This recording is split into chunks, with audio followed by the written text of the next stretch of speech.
اعوذ باللہ من الشیطان الرجیم، بسم اللہ الرحمن الرحیم۔ گورنمنٹ ڈگری کالج فورٹ آباد شعبہ اردو کی طرف سے پروفیسر خضر عباس آپ کی خدمت میں اردو کا لیکچر لے کے حاضر ہے۔ آج ہم سبق نمبر 2 تشکیل پاکستان کی تشریحی عبارات کا ایک اور حصہ شروع کرنے لگے ہیں۔ یہ ہمارے سامنے عبارت نمبر 7 ہے۔ علی گڑھ تحریک کی وجہ سے قوم میں کئی تحریکات شروع ہو گئیں، اختلافات ضرور رونما ہوئے لیکن ایک حد تک نئی زندگی کا نشان تھے۔ سر سید امیر علی اور دیگر بزرگوں نے اسلام کو مغربی علوم سے اس طرح جا ملایا تھا کہ اسے ایک ترقی یافتہ مذہب ثابت کیا، لیکن اس جدید علم الکلام کے رد عمل کے طور پر بعض اور مذہبی مسائل بروئے کار آئیں۔ شبلی نے لکھنؤ میں ندوۃ العلماء قائم کیا، دیوبند میں علماء نے قدیم طرز کی درسگاہ بنا کر ملک میں قدیم اسلامی علوم کے چراغ روشن کیے۔ ان مسائل کا نتیجہ یہ ہوا کہ مذہب سے بیگانگی بہت حد تک کم ہو گئی اور مغرب کی ذہنی غلامی سے نجات ملی، لیکن ساتھ ہی ایک ایسی فضا بھی پیدا ہو گئی جس میں اپنی ہر چیز اچھی اور دوسروں کی ہر چیز بری نظر آنے لگی۔ اس کی اصلاح ضروری ہو گئی۔ ذیاق و سباق تشریح طلب عبارت سے پہلے مصنف کہتے ہیں اورنگزیب عالمگیر کی وفات کے بعد مسلمان زوال کا شکار ہو چکے تھے۔ شاہ ولی اللہ، شاہ عبدالعزیز وغیرہ کی کوششوں سے علم دوست طبقہ میں مذہب کی صحیح واقفیت بڑھتی گئی، لیکن عوام کی مذہبی حالت بہت گری ہوئی تھی۔ سید احمد بریلوی نے 15 سال مسلمانوں کی مذہبی اور معاشرتی خرابیوں کو دور کرنے کی پوری کوشش کی۔ سر سید کی تعلیمی اور سیاسی کوششوں سے مسلمانوں کے تشخص کو بچانے میں مدد ملی۔ تشریح طلب عبارت کے بعد مصنف بتاتے ہیں کہ اقبال نے مغرب و مشرق کا موازنہ کیا اور اپنا فلسفہ پیش کیا۔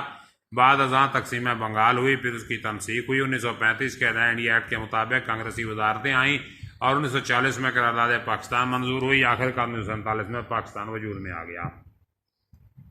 تشریح طلب عبارت میں مصنف کہتے ہیں کہ برصغیر میں علی گڑھ تحریک کی وجہ سے اور بہت سی تحریکیں شروع ہو گئیں، کیونکہ فطری اصول ہے کہ ہر عمل کا رد عمل ہوتا ہے اور کوئی بھی تحریک ہو اس کے عوام پر اثرات مرتب ہوتے ہیں۔ علی گڑھ تحریک کا مقصد برصغیر کے مسلمانوں کو سیاسی، علمی اور معاشرتی مقام دوبارہ دلانا تھا۔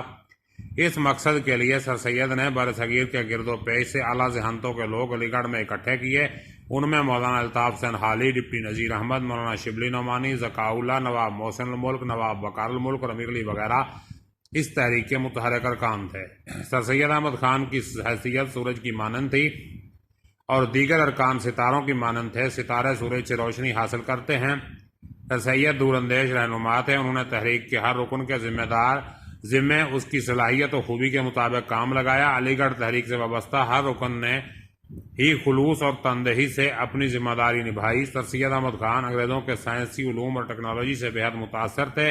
ان کی خواہش تھی کہ مسلمان بھی ان علوم میں مہارت حاصل کریں۔ انہوں نے مسلمانوں کو جدید تعلیم کی اہمیت سے آگاہ کیا اور مسلمانوں کو واشگاف الفاظ میں بتایا کہ انگریزی تعلیم کے حصول کے بغیر ترقی ناممکن ہے۔ اس مقصد کے لیے انہوں نے مسلمانوں کو انگریزوں سے تعاون اور مفاہمت پر راضی کیا۔ اس کے علاوہ سر سید نے مذہبی تصانیف تحریر کی جن میں انہوں نے یہ ثابت کیا کہ اسلام کی تعلیمات عقل کے اصولوں کے مطابق ہیں۔ انہوں نے قرآن و حدیث کے تمام احکامات اور فرامین کو عقل کے معیارات پر جانچنا شروع کر دیا۔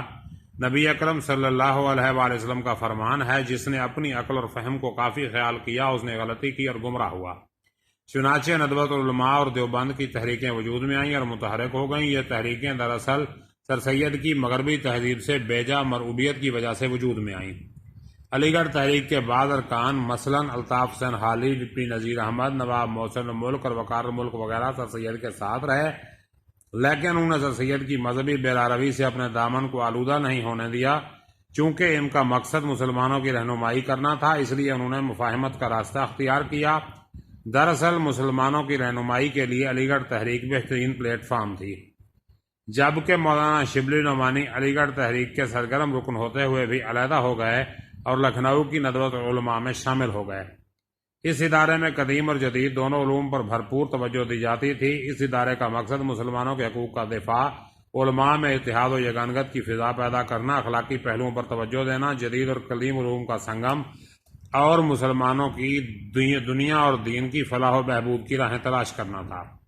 علی گڑھ تحریک کی مغربیت پرستی کے رد عمل میں ایک بڑی تحریک سامنے آئی جسے دیوبند کہا جاتا ہے۔ اس کا مقصد مسلمانوں کی روحانی اصلاح، قدیم علمی ورثہ جس کا تعلق قرون اولیٰ کے مسلمانوں سے تھا کی حفاظت، اشاعت اور عیسائی مشنریوں کا مقابلہ کرنا تھا۔ اس تحریک کے بانی مولوی فضل الرحمان اور مولوی ذوالفقار علی تھے۔ جنگ آزادی کے 10 سال بعد مبارک پور میں اس درسگاہ کی بنیاد مولانا محمود الحسن مولانا قاسم نانوتوی نے دیوبند کے مقام پر رکھی اور ایک انار کے درخت کے نیچے درس و تدریس کا کام شروع ہوا۔ مولانا محمد قاسم نانوتوی نے مدرسہ کا نظم و نسق سنبھالا۔ پہلے ایک عام سی عبارت بنی، پھر ترقی ہوتی گئی، پھر کئی منزلہ عمارت میں مختلف شعبے کام کرنے لگے۔ بعد میں اس کو دارالعلوم قاسم العلوم کا نام دیا گیا۔ اس درسگاہ کے فارغ التحصیل علماء میں مولانا حسین احمد مدنی، مولانا عبدالرشید گنگوہی، مولانا شاہ عبد الرحیم، مولانا اشرف محمد اشرف تھانوی، مولانا عبید اللہ سندھی، مولانا شبیر احمد عثمانی، مولانا احمد علی لاہوری نمایاں ہیں۔ ان علماء کرام نے قوم کی قیادت سنبھالی اور اسلام کے لیے بے پناہ خدمات انجام دی۔ پاکستان کی تخلیق میں مولانا شبیر احمد عثمانی نے قائد اعظم کا بھرپور ساتھ دیا۔ اس طرح مولانا قاسم نانوتوی نے جنگ آزادی اور تحریک خلافت میں بھرپور حصہ لیا۔ مصنف آخر میں کہتے ہیں کہ ان تحریکوں کی کاوشیں رنگ لائیں اور علی گڑھ تحریک کی وجہ سے مسلمانوں میں مذہبی بیگانگی اور بیداری پیدا ہو گئی تھی۔ اس میں کافی حد تک کمی آئی اور مغرب سے بیجا مروبیت اور ذہنی غلامی سے نجات ملی، کیونکہ ندوۃ العلماء اور دیوبند کے علماء کا یہ موقف تھا کہ محض دنیاوی ترقی کے لیے مذہبی عقائد اور آخرت کی قربانی دینا نادانی ہے، کیونکہ حضور اکرم صلی اللہ علیہ وآلہ وسلم کا فرمان مبارک ہے، الدنیا سجن للمؤمن و جنت للکافر، دنیا مومن کے لیے قید خانہ اور کافر کے لیے جنت ہے۔ مسلمانوں کے لیے اس دنیا کے بدلے آخرت ہے اور کافرت کے لیے آخرت کے بدلے دنیا ہے۔ مسلمانوں کو دنیاوی ترقی سے منع نہیں کیا گیا تھا، بلکہ اس بات سے منع کیا گیا ہے کہ وہ دنیاوی ترقی کے لیے ایمان سے محروم نہ ہوں۔ مذہب اسلام دنیاوی ترقی کے لیے ترغیب دیتا ہے اور جدید علوم کے اصول سے منع نہیں کرتا۔ اس کے بعد دیکھیں عبارت نمبر 8 ہے، اقبال نے آ کر اسلامی اور مغربی علوم کے غیر مطالعے کے بعد اپنا خاص اسلامی فلسفہ قوم کے سامنے پیش کیا، جس کا مقصد کامل ترین انسان کی انفرادی و اجتماعی نشو و نما ہے۔ اقبال کا خیال ہے کہ انسان اطاعت، ضبط نفس اور نیابت الہی کی 3 منزلیں طے کرتا ہوا خودی کی انتہائی بلندی پر پہنچ سکتا ہے۔ اس ارتقاء میں اسے مذہب کی رہنمائی درکار ہے۔ اقبال نے 4 چیزوں پر زور دیا۔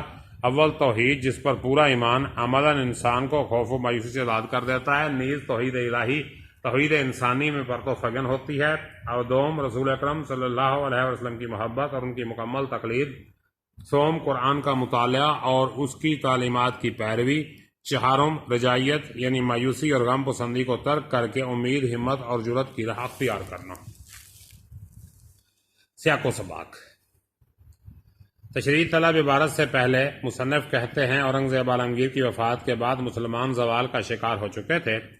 انگریزوں کی آمد سے ان کے زوال کی تکمیل ہوئی۔ شاہ ولی اللہ اور شاہ عبدالعزیز کی کوششوں سے علم دوست طبقہ میں مذہب کی صحیح واقفیت بڑھتی گئی، لیکن عوام کی مذہبی حالت بہت گری ہوئی تھی۔ سید احمد بریلوی نے 15 سال مسلمانوں کی مذہبی و معاشرتی خرابیوں کو دور کرنے کی بھرپور کوشش کی اور سید کی تعلیمی اور سیاسی کوششوں سے مسلمانوں کے تشخص کو بچانے میں مدد ملی۔ تشریح طلب عبارت کے بعد مصنف بتاتے ہیں کہ 1935 کے نئے انڈیا ایکٹ کے مطابق جولائی 1937 میں کانگریسی وزارتیں آئیں اور 1940 میں قرارداد پاکستان منظور ہوئی۔ آخرکار 1947 میں پاکستان وجود میں آ گیا۔ تشریح اس کی دیکھیں، تشریح طلب اقتباس میں اقبال کے فلسفے کو واضح کیا گیا ہے۔ اقبال کا فلسفہ خودی اور مرد مسلمان پر محیط ہے۔ یہ انسان کو ایک عام انسان سے کامل انسان اور انسان برتر بنا دیتا ہے۔ عام طور پر خیال کیا گیا ہے کہ یہ انسان برتر نتشے ایک جرمن فلسفی کے فلسفے سپرمین سے مستعار لیا گیا ہے، مگر اقبال کا مرد مومن، مرد مسلمان خودی کا پاسبان اور اطاعت الہی اور ضبط نفس جیسے اوصاف حمیدہ سے مزین ہے۔ خودی اس کیفیت کا نام ہے جس پر انسان اپنے آپ کو پہچان کر اور اخلاق و کردار جیسی بلند صفات سے بہرہ مند ہو کر فائز ہوتا ہے۔ خودی کو خودداری سے تعبیر کیا جاتا ہے، مگر ان میں تھوڑا سا فرق ہے۔ خواہ وہ خوددار وہ ہے جو دست سوال درکار نہ کرے، جبکہ خودی کے عہدے پر فائز وہ ہے جسے کوئی دینے کی جرت نہ کرے۔ یہ منازل انسان اپنے آپ کو پہچان کر طے کر سکتا ہے۔ صوفیاء کرام کا ایک مشہور مقولہ ہے، من عرف نفسہ فقد عرف ربہ، جس نے اپنے نفس کو پہچان لیا اس نے اپنے رب کو پہچان لیا۔ خودی یعنی انسانیت کی معراج تک پہنچنے کے لیے انسان مذہب کا محتاج ہے۔ اقبال نے جن 4 چیزوں پر زور دیا ان میں سے ایک توحید ہے۔ توحید کا پیروکار کبھی مایوس نہیں ہوتا، وہ جانتا ہے خدا اس کے ساتھ ہے اور دوسروں کے آگے جھکنے کی ذلت سے بھی آزاد ہو جاتا ہے۔